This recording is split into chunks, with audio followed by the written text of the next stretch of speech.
Hola, muy buenas noches, qué bueno que nos acompaña en una emisión más de Megáfono. Esta es una producción de Artículo 19 y Rompeviento Televisión por Internet. Mi nombre es Leopoldo Maldonado y en la conducción me acompaña Ana Cristina Ruelas. ¿Cómo estás, Polo, Ana? ¿cómo estás? Muy bien, muy bien. Este programa va a estar muy bueno, vamos a hablar de transparencia. No se vaya, regresamos.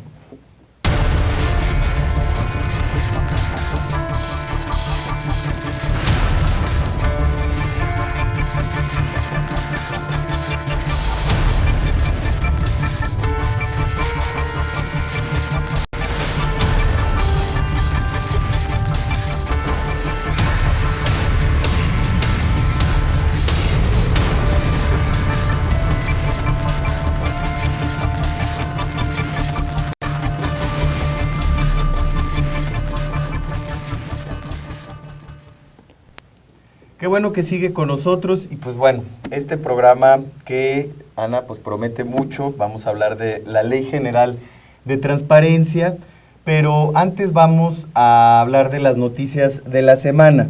Y bueno, como ya ustedes habrán dado cuenta, durante toda la semana pasada hubo un tema muy álgido sobre la clonación de la revista Luces del Siglo, de la cual hemos hablado durante varias semanas en este programa y que pues ahora explotó la bomba, Ana, porque estamos en un momento en el que un juez de distrito primero había otorgado una suspensión provisional en un amparo, después negó la definitiva en contra del gobernador Borge, que presumiblemente es, digamos, quien está moviendo todo el aparato gubernamental para reproducir esta revista. Por lo menos tiene que ser alguien con muchos recursos para clonar 39 veces. ¿Y a qué nos referimos con clonar?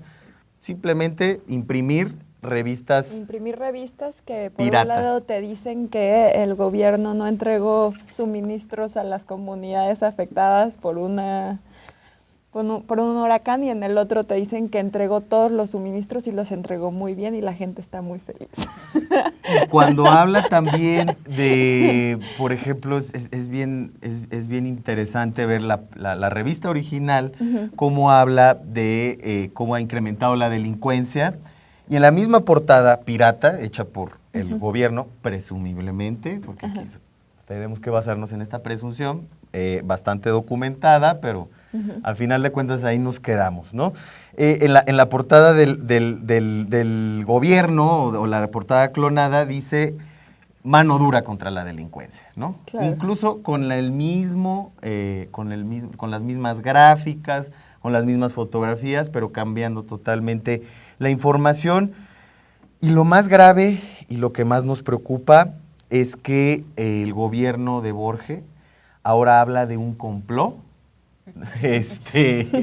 por parte de diputadas, diputados de oposición, diciendo que prácticamente todo es un invento, que es extorsión, que quieren publicidad oficial, y eso pues prácticamente pone en situación de mayor riesgo a Luces del Siglo, a todos los trabajadores, trabajadoras, obviamente a sus directivos, inclusive a sus abogados, ¿no? Que, bueno, pues están tratando de defender al medio a como de lugar, ¿no? Así es, sí, y bueno, o sea, no es un complot porque no es un hecho aislado, ¿no? No es una cosa que solamente ha pasado con Luces del Siglo en cuanto a restricción de la libertad de expresión. Nos encontramos con una serie de periodistas que han sido agredidos, precisamente ahorita un periodista que se encuentra en la cárcel, que ha sido golpeado, Pedro Canché, ¿no? Que pues ha sido sujeto de una restricción legal que le acusa de sabotaje, ¿no? Y ahora pues está en el hospital tras una golpiza que le dieron dentro de la cárcel, y pues esto es algo que no se debiera de seguir dando. Igual en Quintana Roo, un poquito para ponerles en contexto, bueno, ahí están las portadas, ¿no? De los diarios oficialistas, o sea, casi todos en Quintana Roo, perdón que lo diga así, pero eso es el complot contra Borge, pandilla de rufianes. Ahí aparece Norma Madero, la presidenta de Luces del Siglo, chantaje económico y político. Y es la versión oficial de que en donde también se victimiza el propio gobierno. Ya es muy común, creo que Calderón se estrenó en esa discursividad en donde el Estado es víctima de los malditos ciudadanos que están acechándolo, ¿no? Ahora pasa con este medio en donde, de verdad, teniendo todo el aparato gubernamental, tienen la desfachatez de decir que 3 diputadas y una dueña de un medio han construido todo un complot. Lo que sí tenemos que decirles, queridos y queridas televidentes, es que por parte de Artículo 19 hemos documentado exhaustivamente el caso. Tenemos todas y cada una de las portadas clonadas. Hemos hecho seguimiento de las redes sociales, sobre todo de los personajes más fuertes, que de Borge en redes sociales, César Mortera y Lino Magos, en donde pues básicamente ellos son los que han difundido estas revistas en Twitter, ¿no? Entonces, hay suficientes elementos para determinar que sí está detrás el gobierno de Quintana Roo. Ahí está, miren, ese es el que les decía, siembra Borge terror y luego mano dura contra la delincuencia. Idéntico a la ilustración, ¿no? Pero bueno, ahí dice justicia, en la de Borge, ¿verdad? Y el tema de Pedro, a propósito de luces, viene a abonar a lo que estamos platicando. Y para ello, porque son personas que saben mucho del tema, quisiera presentar de una vez a nuestros invitados, a nuestra invitada, Gabriela Morales, de México Infórmate, bienvenida. Gracias, Polo. Gracias, Ana. Juan Omar Fierro, periodista, bienvenido. Qué bueno que nos acompañes. Gracias, Polo. Gracias, Ana. Oigan, pues a propósito de esto, antes de entrar en materia, en este primer bloque de las noticias de la semana, pues el contexto de luces, de Quintana Roo, perdón, lo que sucede con luces, que es algo inusitado, es un escándalo incluso ya internacional.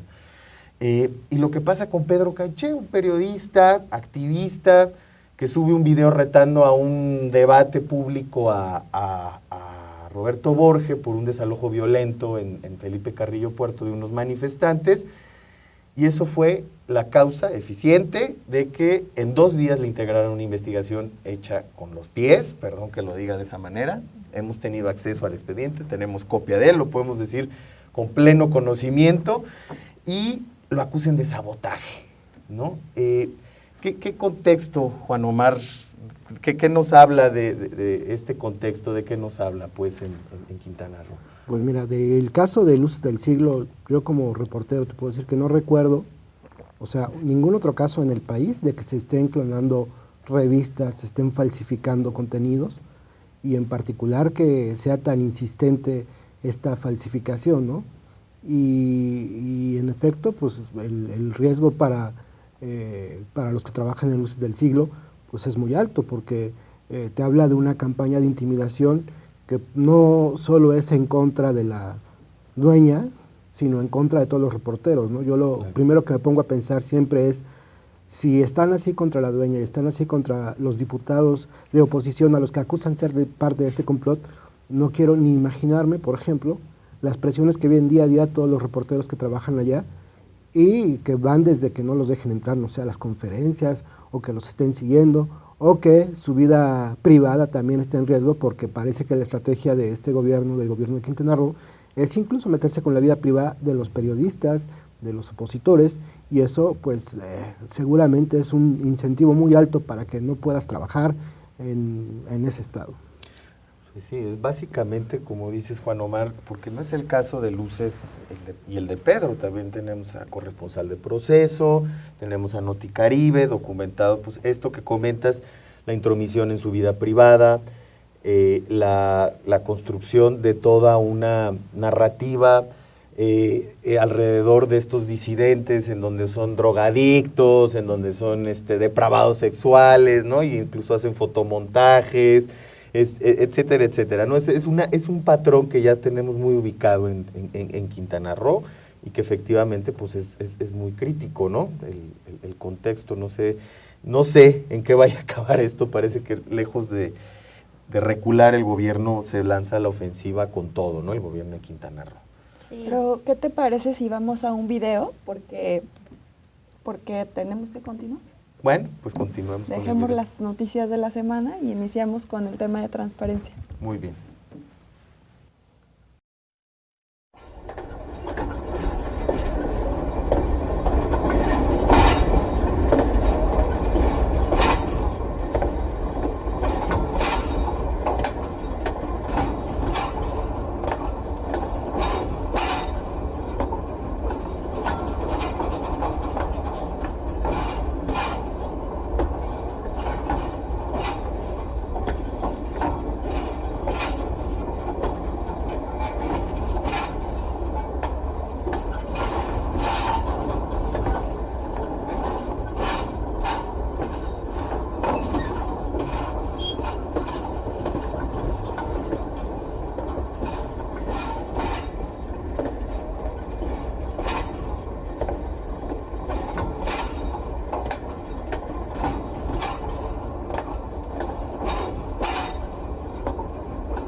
Bueno, pues es parte de una campaña, el video que acaban de ver, del derecho a la verdad sobre la masacre de San Fernando. Ana, ¿de qué trata esta campaña?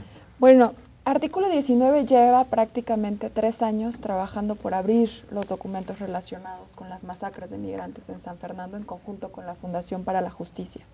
Sin embargo, a pesar de haber ganado ya 2 amparos y de que el juez haya ordenado la apertura de esta información, la PGR se ha negado a cumplir con esto y nos ha llevado hacia la Suprema Corte tras una revisión. Entonces, lo que estamos solicitando ahora, que el IFAI ya se desistió de seguir peleando por esto y reconoce que para efectos de acceso a la información, estos 3 hechos sí son posibles violaciones graves a derechos humanos y por lo tanto la sociedad merece conocer la verdad, le estamos solicitando directamente a la PGR que desclasifique todos los documentos relacionados con la masacre, las acciones, que nos explique a la sociedad cuáles han sido las acciones que han llevado a cabo para reparar el daño a las víctimas y para la no repetición para la sociedad. Es decir, no queremos que estas cosas vuelvan a pasar, pero necesitamos saber qué pasó después de 4 años de una masacre que ha sido uno de los hechos más sangrientos de la historia, de la historia contemporánea en México, ¿no? Entonces, les invitamos a todos la audiencia a que firmen la petición. La petición se encuentra en abas.org, pero también pueden entrar a través de la página derechoalaverdad.articulo19.org. Oigan, pues muchos temas, ¿no? Vamos a un corte y ya regresamos para entrar a hablar de la ley de transparencia.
Qué bueno que sigue con nosotros. Y pues bueno, un poco para introducir el tema sobre la Ley General de Transparencia, ¿qué les parece si vamos a un video que precisamente retoma la propuesta que hizo el colectivo por la transparencia sobre el tema? México Infórmate. México Infórmate. En México tenemos leyes de transparencia que solo 6 de cada 100 mexicanos utiliza. Es decir, nadie le pregunta al gobierno. Y de los que no preguntan, 69% no sabe dónde preguntar y 80% no sabe cómo. Esto es porque no contamos con herramientas ni condiciones para que el acceso a la información alcance todos los rincones del país.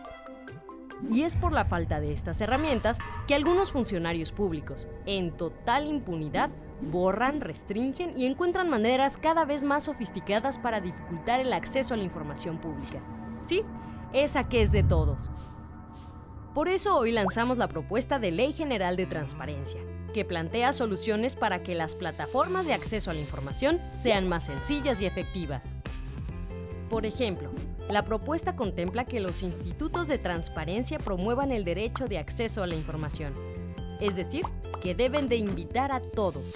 Los funcionarios también deberán mostrar con hechos por qué es conveniente mantener en secreto cierta información y nunca, sí, nunca, se podrá negar información relacionada con violaciones a los derechos humanos.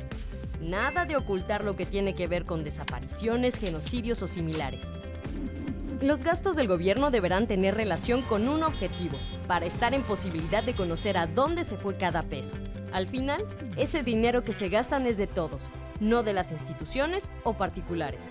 Los funcionarios tendrán la obligación de publicar su declaración patrimonial, lo que permitirá detectar un enriquecimiento desproporcional durante su cargo. Es justo que todos sepamos de dónde resulta que algunos tienen tanto dinero. Además, esta propuesta los obliga a excusarse de la toma de decisiones en las que tengan un interés particular. Sí, adiós a los compadres. Buscamos también que las sanciones apliquen a todos los funcionarios y personas que oculten información para que finalmente la entreguen. No más impunidad para los opacos. Y para lograr esto, la propuesta incluye la creación de un sistema nacional que concentre la información de todas las autoridades de todos los ámbitos de gobierno. Y por último, muy importante, proponemos incorporar los principios internacionales de datos abiertos, para que la información se publique en los formatos que permitan a la sociedad utilizarla de forma conveniente. Recuerda que la información es un derecho de todos, y ejercer ese derecho para el beneficio de todos, un compromiso.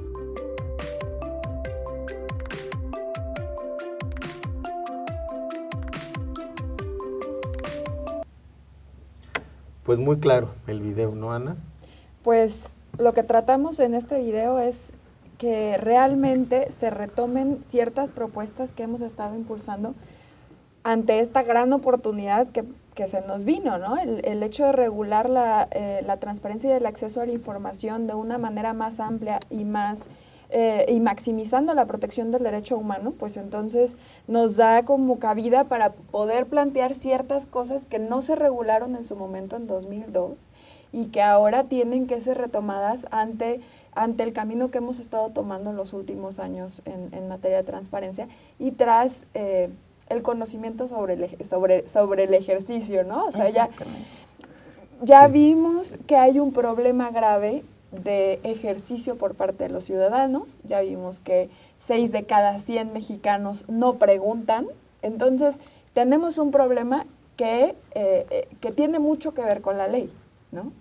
Sí, y un poco para poner en antecedente, Gaby, por favor, si nos pudieras comentar así los puntos más importantes de la reforma constitucional que da pie a esta propuesta que presentan. Sí, es que justamente como dice Ana, lo que tratamos de hacer con esta propuesta es atar los cabos que quedaron sueltos desde que empezó la Ley Federal de Transparencia en 2002, ya son 10 años de ejercicio. Nuestra propuesta parte de la perspectiva de los derechos humanos. Entendemos al derecho de acceso a la información como un derecho fundamental, o sea, no es un asunto administrativo, es una cosa que no se puede poner a discusión en la negociación política, porque se supone que estamos en un régimen democrático. Tendemos al derecho de acceso a la información como un derecho fundamental y que faculta el ejercicio de otros derechos. Eso es lo más importante. Y después, bueno, cumple con los estándares que debe tener una ley general, que es establecer las diferentes competencias de la Federación, los estados y el Distrito Federal, de un sistema nacional de transparencia que propone la reforma constitucional, que pensamos debe ser liderado por el IFAI. Y tenemos también la protección del derecho a la libertad de expresión, también la protección de whistleblowers, aquellas personas que dentro de las propias organizaciones públicas identifican irregularidades y den acceso a la información. Tiene que estar protegido porque se ha demostrado que tiene una utilidad muy alta, ¿no? Ok, pero en términos generales, pues la reforma, digo, se ha hablado mucho en este espacio sobre la reforma constitucional en materia de transparencia, pero algunos puntos que podamos identificar es el IFAI, digamos, tiene mayores facultades, ¿no? El tema de seguridad nacional. Sí, las principales cosas que cambian con respecto al periodo anterior o a lo que había antes de febrero del 2014 es que antes había un régimen de excepción para ciertos sujetos que reciben recursos públicos. En este caso son los partidos políticos, los sindicatos, los fideicomisos y fondos públicos. Es decir, no podías conocer cuáles eran las bolsas del gobierno que ponía para ciertos fondos, no sé, por ejemplo, para el fondo de el sindicato de trabajadores de medidas cautelares para periodistas. No podías saber cómo se ejercían ni quiénes eran los beneficiarios, etcétera. Entonces esto llevaba a un problema de corrupción en el que no sabías a dónde se estaba destinando el dinero. En este sentido se amplía a todas las personas que reciben recursos públicos, ¿no? Incluyendo aquellas personas privadas. Después, otra de las grandes cosas es, antes la Constitución no decía nada sobre la definitividad de las sentencias o de las resoluciones del IFAI. Es decir, se prestaba en muchos casos a que los sujetos obligados, cuando les ordenaban la apertura de la información, el sujeto obligado se fuera a un tribunal administrativo a impugnar la resolución del IFAI, y esto hacía que el ciudadano no estuviera recibiendo la información. Esta fue otra de las grandes cosas que se lograron a través de la reforma de transparencia. Sí, pero en ese punto es muy importante porque lograron colocar una excepción a esa norma, ¿no? Esa es la cuestión, la de seguridad nacional. La de seguridad nacional. Entonces es muy importante que la Ley General de Transparencia limite claramente cuál es la posibilidad de que las autoridades acudan al consejero jurídico de la Presidencia de la República para combatir las resoluciones del IFAI. Juan Omar, en la práctica cotidiana es una herramienta fundamental, ¿no? Sobre todo en el periodismo también, el acceso a la información pública. ¿Tú cómo ves este tema y cómo, por ejemplo, esto de la seguridad nacional? Pues yo creo que el tema de la seguridad nacional va a persistir. Lo utilizan de maneras muy diversas, por ejemplo, en la Procuraduría General de la República lo utilizan de manera discrecional. Por ejemplo, si tú preguntas de algún tipo de persona en qué juzgado fue consignada y por qué delitos fue acusado, te pueden decir que esa información está reservada por ser de seguridad o confidencial. Y sin embargo, hay en otros casos, por ejemplo, el del Bester Gordillo, donde te dijeron a qué juzgado fue, te dijeron de qué fue acusada. Entonces, eso te da una idea de qué tan discrecional es para algunos casos de interés público en el que tú quieras saber asuntos de corrupción, podrían argumentar que es reservada, y en otros casos donde tienen interés en difundir la información, como fue el caso del Bester Gordillo, por todo lo que sabemos, es más político, porque es más político, porque, claro. Porque parece que sí hay un ajuste con la corrupción, o sea, sí te lo dieron, ¿no? Entonces, sí necesita regularse y que haya precedentes positivos en el sentido de mayor apertura, porque las instituciones de seguridad nacional en nuestro país son justamente las que más se reservan este tipo de información, desde el Ejército Mexicano, la Secretaría de Marina, el CISEN, la PGR, la Comisión Nacional de Seguridad, la Secretaría de Gobernación, y muchas veces no explicitan, no está explicado por qué es de seguridad nacional, simplemente te remiten al artículo que dice eso y no explican por qué, ¿no? Entonces sí habría que, en la Ley General de Transparencia, ver que estén obligados a explicar por qué lo es, no nada más decir, bueno, nos remitimos al artículo tal sobre seguridad nacional y ya no te damos nada. Sí, Y el problema realmente del tema de seguridad nacional es que no está bien definida ni siquiera en la Ley de Seguridad Nacional, ¿no? Entonces, cualquier archivo se puede convertir de seguridad nacional. Precisamente una colega de Gaby de México Infórmate me mencionaba que los contratos de construcción del Museo de Seguridad Pública en Constituyentes se los negaron por seguridad nacional. Y luego, tal como lo mencionas, preguntó el Atlas de Riesgo, tanto para el Distrito Federal como para la Federación, y en un caso, en el caso del Distrito Federal, le dijeron que era una cuestión de seguridad pública, y en la Federación le entregaron el Atlas de Riesgo completo. Entonces, el problema es la arbitrariedad en la definición de seguridad nacional, y esto hace que sea totalmente discrecional. Y también la discriminación total de la prueba de daño, que se supone que el principio básico en el ejercicio de acceso a la información, y que prácticamente se está intentando que esté dentro de cada una de las legislaciones o dentro de todas las iniciativas que se han presentado. Ajá. Está la prueba de daño, ¿no? La prueba de daño prácticamente es decir qué tanto puede dañar, o sea, cuál es la proporción o la proporcionalidad entre el daño que puede causar la publicidad de información versus su secrecía, ¿no? Y también hay que recordar que la información no es secreta por siempre. La información es secreta por un tiempo determinado, y en determinado tiempo va a tener que abrirse, ¿no? Entonces, en algún momento se tendrá que hacer el escrutinio público sobre estos archivos. Sí, porque precisamente no permite ver cómo es el desempeño de las procuradurías, no puedes ver cómo hacen la integración de averiguaciones previas, cómo pasa al Poder Judicial.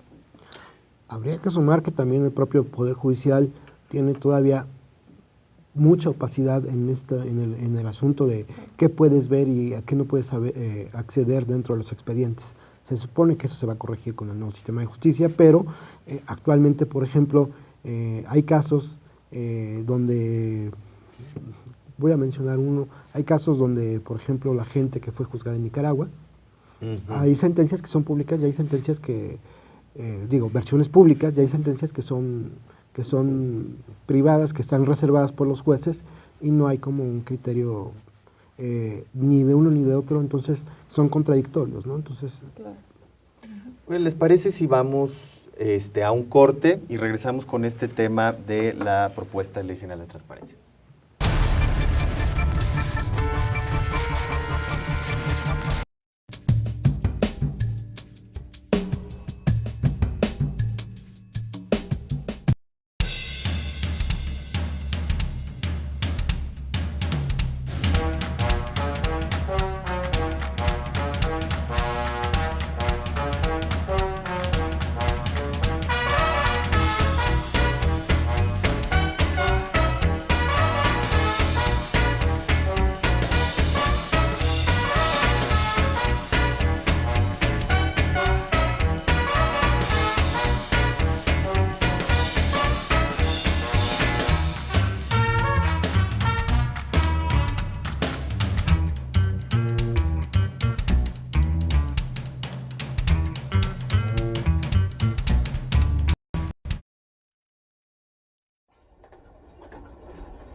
Qué bueno que sigue con nosotros y estamos en esta parte de la Ley General de Transparencia. Hay que restringir las restricciones al acceso a la información, ¿no? Sería como la primera conclusión del bloque anterior.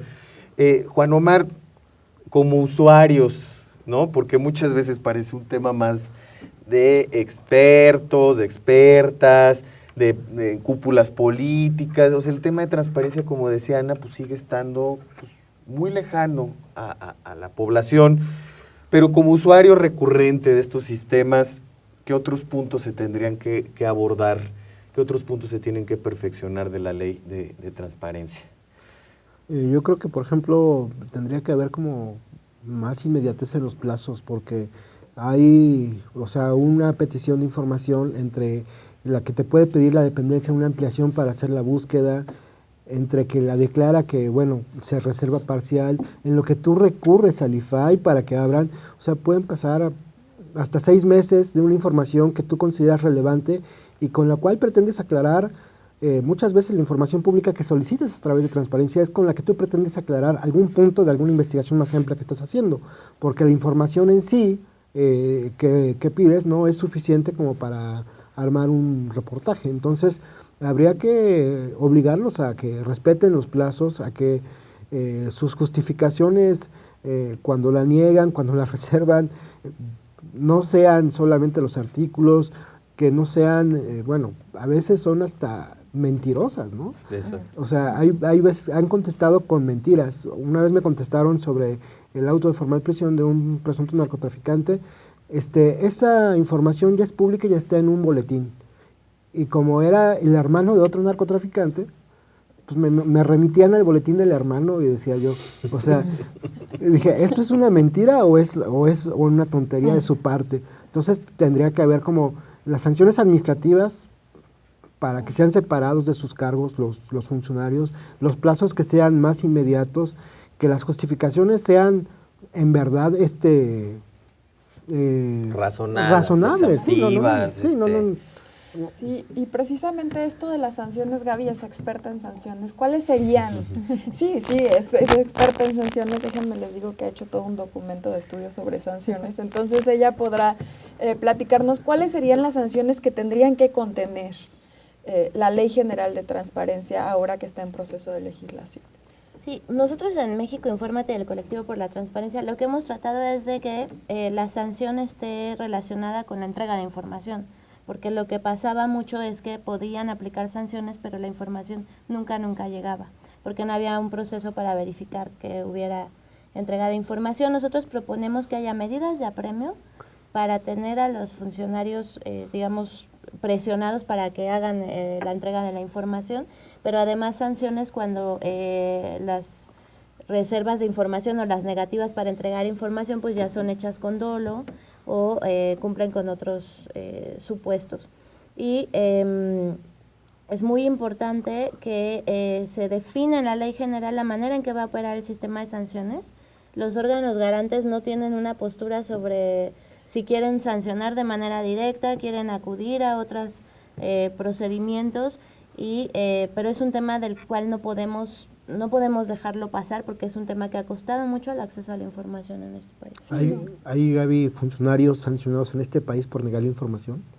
Sí los hay, pero ni siquiera la Secretaría de la Función Pública en un estudio precisamente del artículo 19 de 2010, no tiene claro cuántas sanciones aplicó por temas de acceso a la información. Primero contesta una cosa, luego presenta una respuesta incongruente. En algunos estados, como el estado de Jalisco, hay sanciones incluso de arresto administrativo. Lo mismo es el caso de Querétaro, donde el órgano de transparencia ordenó, por negar información sobre publicidad oficial, que se arrestara a la funcionaria pública, pero no le dan seguimiento, se renunció del cargo y no pasa nada. Sí, el problema actual, que también este es uno de los problemas que se supone que tiene que subsanar la ley general, es que no existen sanciones específicas a nivel federal para la violación contra la Ley Federal de Transparencia y Acceso a la Información. Eso hace que cuando el órgano garante, o sea, el IFAI, da vista al órgano interno de control, el órgano interno de control, al iniciar un proceso administrativo sancionador, no tiene una causal específica de violación a la ley. Entonces, si tú restringes información, pues el funcionario público dice, no existe nada, o sea, no existe ningún tipo penal o ningún tipo sancionador que me diga que yo efectivamente estoy incumpliendo con la ley, entonces se queda sin elementos la sanción. Precisamente uno de los compromisos del plan de acción ampliado de gobierno abierto del periodo anterior fue transparentar todas las sanciones a los servidores públicos relacionadas con transparencia, y nos topamos con que todos los procedimientos administrativos, o la mayoría de ellos, no habían tenido una consecuencia final porque todos se habían quedado sin materia. Entonces esto es un gran problema, el tema de las sanciones es un gran problema, y el problema más grande es que, como dice Gaby, no hay un acuerdo entre los mismos órganos garantes de cómo se deben ejercer estas sanciones. Yo creo que también otra cosa que se debe ver en esta Ley General de Transparencia no solo es la Administración Pública Federal en el sentido del gobierno federal, sino también hay que contemplar al Poder Judicial y contemplar al Poder Legislativo, claro, que todavía tiene índices de opacidad todavía más altos ¿no? En el Poder Legislativo creo que hay un desorden para que tú puedas pedir información pública.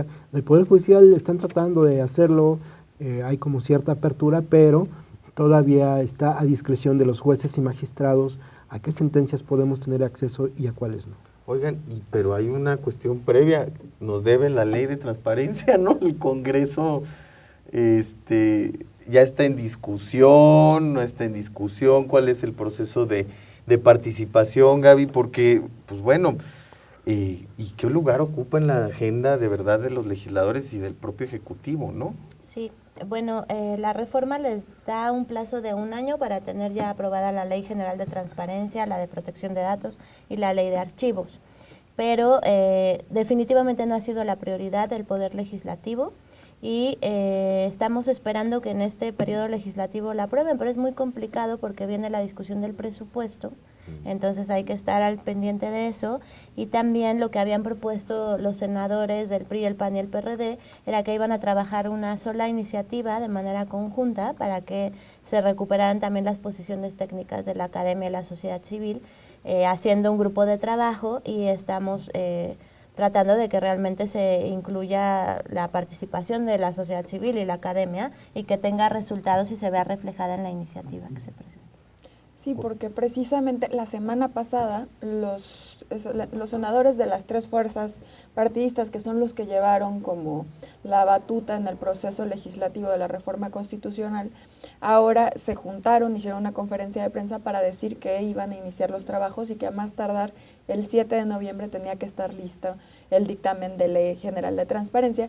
Sin embargo, como dice Gaby, lo que es muy preocupante es que digan o que hayan dicho que ya se tomaron en cuenta mucho la posición de la sociedad y que se iba a recabar todas estas consideraciones de la sociedad y de la academia respecto al tema de transparencia, y que entonces ellos se iban a poner a trabajar con la ley. Para nosotros sí era muy importante, o es muy importante, poder participar dentro del proceso de discusión, precisamente porque temas como la seguridad nacional, temas como la inmediatez de información y temas como de las sanciones son los más delicados, que necesitan también de una percepción ciudadana de aquellos que ejercen todos los días el derecho de acceso a la información y que saben precisamente que el tema de seguridad nacional es una de las causas de opacidad más amplias y más grandes, como la inexistencia de información también, ¿no? Claro. Es otro de los temas. No sé cómo te ha tocado a ti, Juan Omar, que cada vez se han incrementado más las inexistencias de información o te entregan la información pero te la entregan a medias o... Lo que hacen muchas veces entre las instituciones de seguridad es decir que no es de mi competencia sino de la dependencia de enfrente, ¿no? Y la otra dependencia te contesta lo mismo, o sea, claro. Es como jugar al ping pong, y es cuando pues tienes que recurrir al IFAI para demostrar la incongruencia de las instituciones, de que ambas te están diciendo lo mismo, o sea, no me compete a mí sino a PGR, y el ejército te puede decir, bueno, y PGR te puede decir, no me compete a mí sino al ejército mexicano, cuando, bueno, ambas dependencias deben tener información, deberían complementarla, digo, entregar cada quien por su parte, pero pues tratan de echarle la culpa al otro pues para no entregarla finalmente.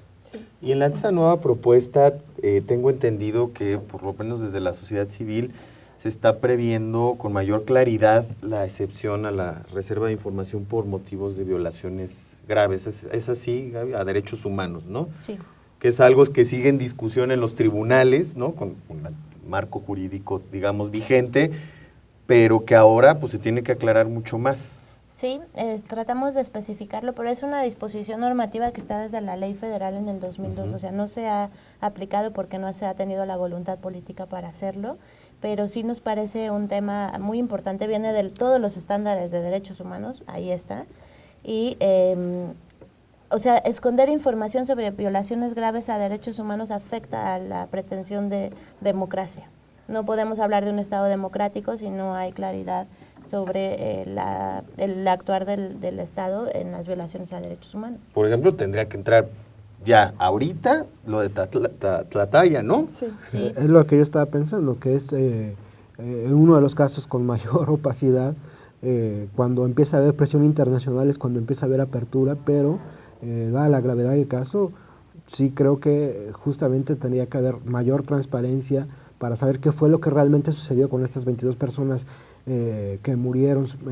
Las autoridades decían en un primer momento en un enfrentamiento, pero hay testigos que dice, una testigo en particular que dice que fueron pues ejecutadas extrajudicialmente, que 21 de estas personas fueron ejecutadas extrajudicialmente.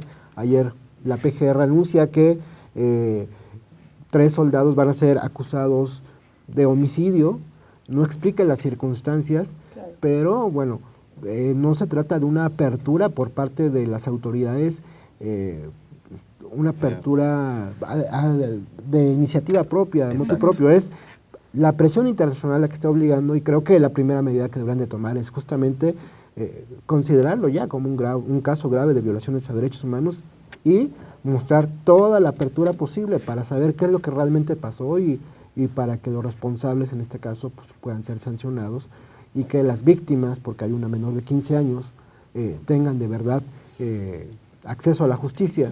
Bueno, pues este tema es muy importante, ¿no? El de las violaciones graves, y pues falta discutirlo, ¿no? Falta discutirlo y falta de verdad que haya un mecanismo de acceso. Vamos a un corte, regresamos en un momento con el último bloque.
Bueno, creo que la información que ofrecen, por ejemplo, las dos grandes compañías que pueden ser Televisa y TV Azteca es muy parcial. Pues no creo absolutamente nada de lo que dicen. Ya estamos en un país que no creemos nada, ¿sí? Julia Til.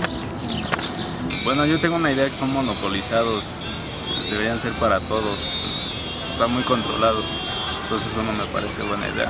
Que para empezar no me gustan y no les creo. Hay veces que dicen, por ejemplo, aquí en el mercado que se quemó y hay muchas cosas que dijeron en las noticias y no eran ciertas. Pues ya ves que manipulan todo, Televisa.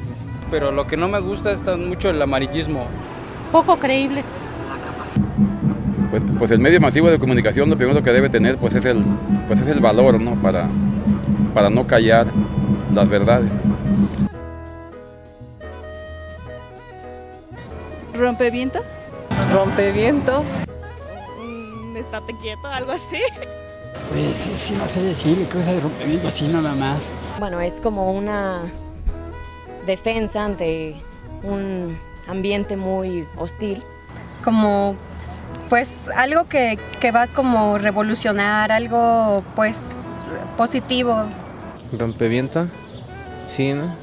Es un rompeviento, es algo, ¿no? O sea, como, no sé, pues... Un aparato, no sé. Pues rompeviento es como ese objeto que me va a permitir avanzar, ¿no? Rompeviento sería...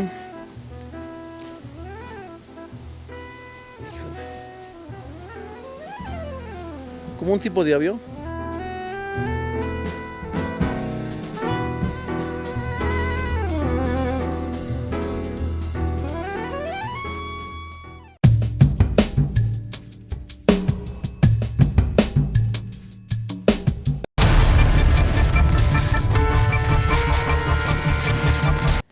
Qué bueno que sigue con nosotros. Y bueno, ya para este último bloque, pues queda pendiente el tema del peloteo, ¿no? Sí, o sea, justo esto que estabas mencionando, Juan Omar, creo que también es una de las cosas o de los grandes logros de la reforma constitucional y que tienen que estar claramente regulada dentro de la Ley General de Transparencia, y es la generación de información. O sea, en el momento en el que la autoridad tuvo por sus manos algún tipo de documento, tiene que otorgársela al ciudadano. Y en esto, Gaby, tú tienes como todo el panorama de cuál es el proceso de los documentos o qué es lo que tendría que pasar dentro de la ley general para presumir que la información existe dentro de una dependencia. Sí, bueno, eso tiene que estar, si forma parte de cualquier función que tienen las autoridades, deben tener la obligación de generarla. Y debe haber un mecanismo que nosotros proponemos en la misma autoridad que ordene la generación de información, que normalmente son los comités de información, como ustedes saben. Entonces, si forma parte de las funciones que desempeñan, si no la tienen que generar, porque lo que hemos visto es que alrededor del 60% de los casos se niega la información por ser inexistente.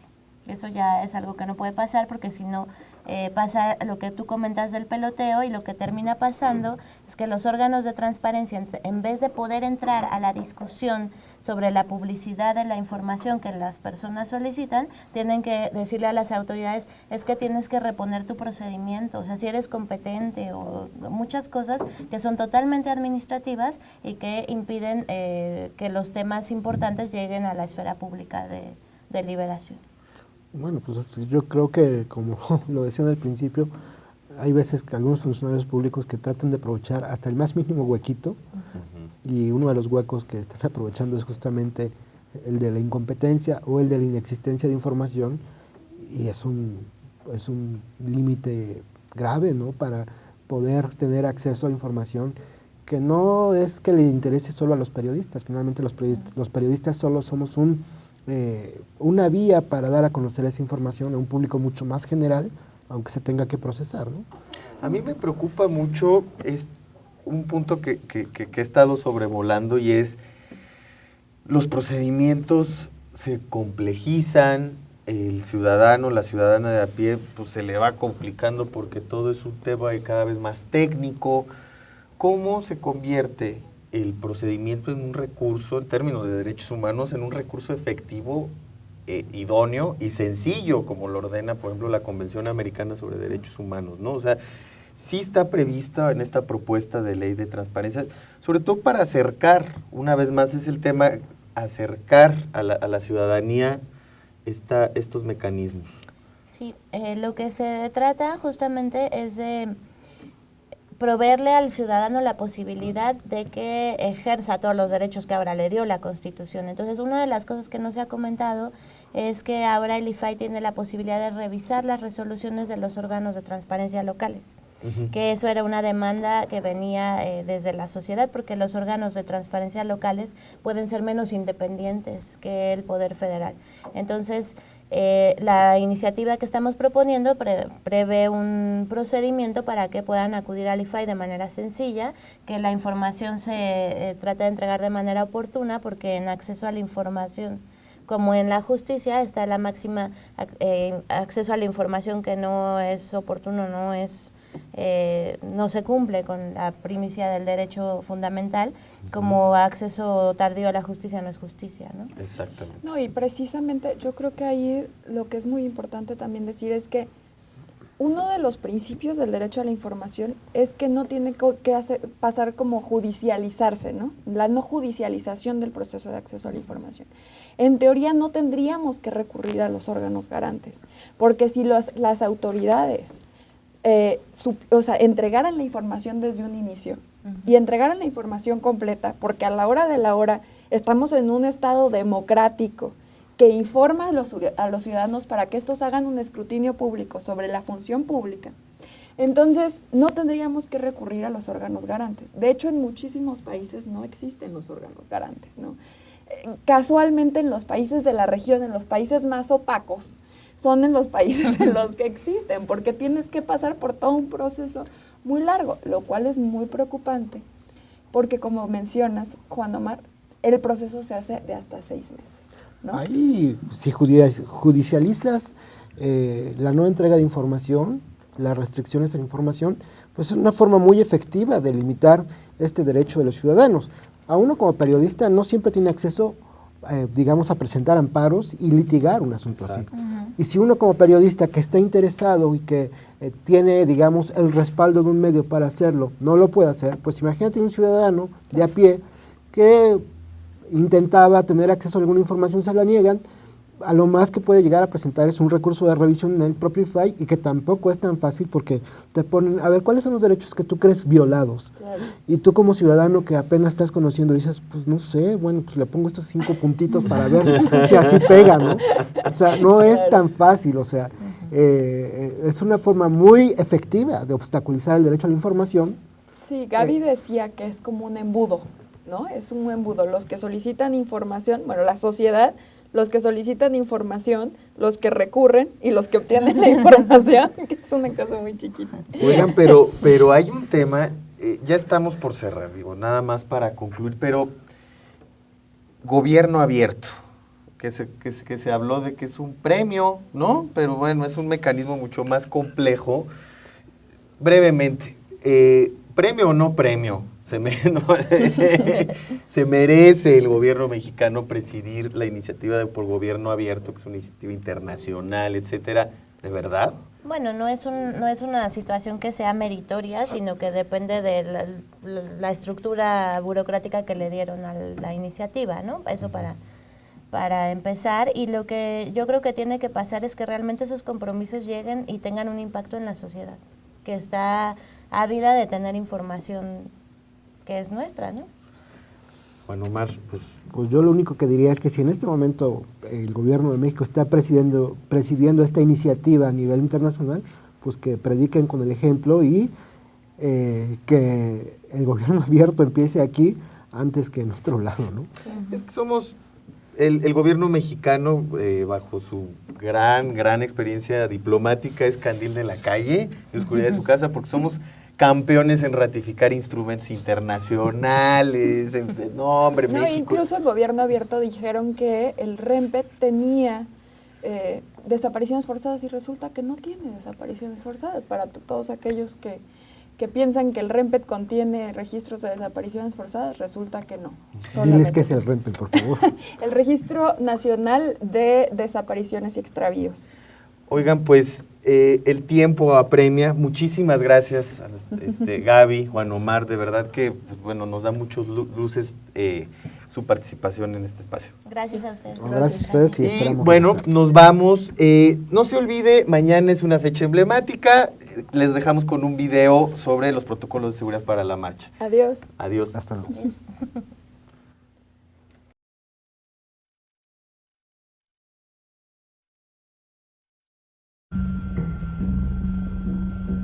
Guía para hacer un protocolo de seguridad. Protocolo de seguridad es un conjunto de procedimientos que nos ayudan a establecer mecanismos y formas para prevenir y enfrentar una emergencia. Recuerda que la mejor defensa es la prevención. ¿Qué necesito para hacer un protocolo de seguridad? Analiza tu contexto. Identifica los grupos con los que interactúas. Piensa en los grupos e individuos con quienes trabajas e interactúas y cómo son beneficiados o afectados por tus actividades. Perfil de la región y del país. Identifica el contexto político, social, económico y cultural de la región donde te encuentras. Ubica en un mapa las zonas de conflicto o de peligro donde están los actores involucrados. Perfil de los posibles agresores. Considera a quienes les pueden afectar tus acciones de manera positiva o negativa.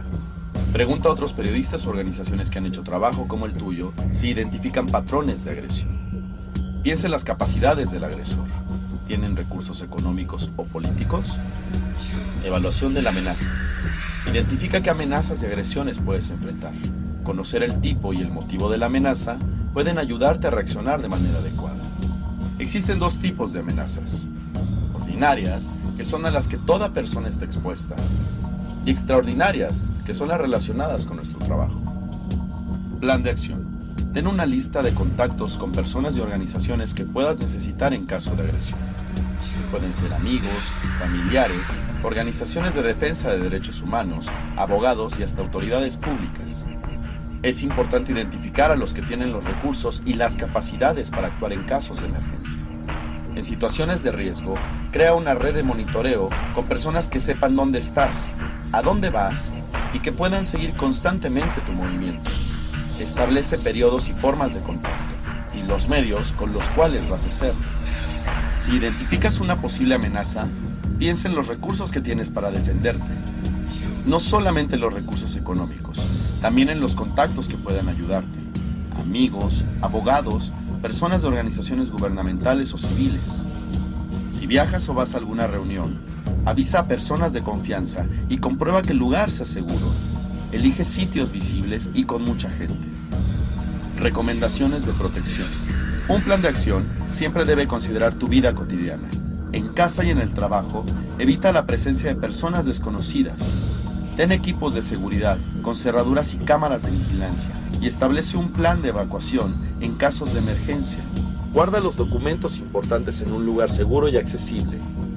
En la calle, si percibes que te siguen, ve a un sitio seguro. Sigue tus instintos. Si te sientes amenazado, sal del lugar donde estás y ve a un sitio seguro. No dejes que te sigan hasta tu casa y evita lugares aislados. Recuerda, la mejor defensa es la prevención.